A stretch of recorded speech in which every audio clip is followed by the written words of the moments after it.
It's very difficult to find out exchange-traded funds hitting a 52-week high, or those are the greatest rises on the day, because they're often not featured in brokers' websites. So I've built a Google sheet that pulls the data live or nearly live from the stock exchange, and you can do all kinds of analysis on exchange-traded funds and investment trusts with this tracker. To get hold of the file, go to the link in the description. You'll get to my website and the ETF Tracker page. It explains a bit more about the tracker, and then if you sign up to my newsletter, then the file will be sent to you.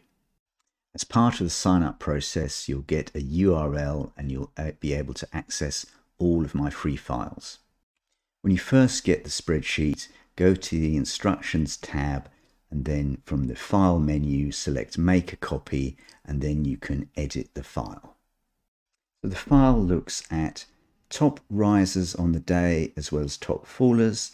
It looks at those hitting a new 52-week high and those hitting a 52-week low. It includes the value traded, so the most sort of popular shares that are available at that day. It looks at the greatest 52-week change and the greatest 52-week loss.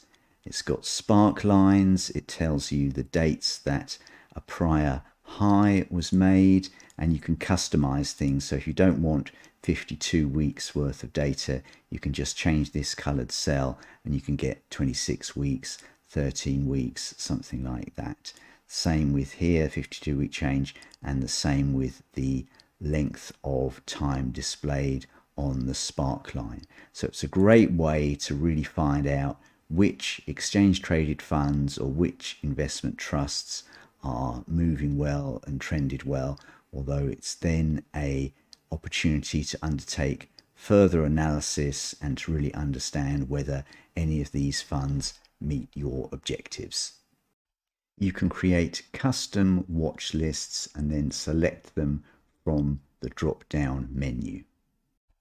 This tab looks at the open, high and low of the share price of the top gainers during the day, and you can just see the intraday change and whether the initial opening movement has followed on through for the rest of the day.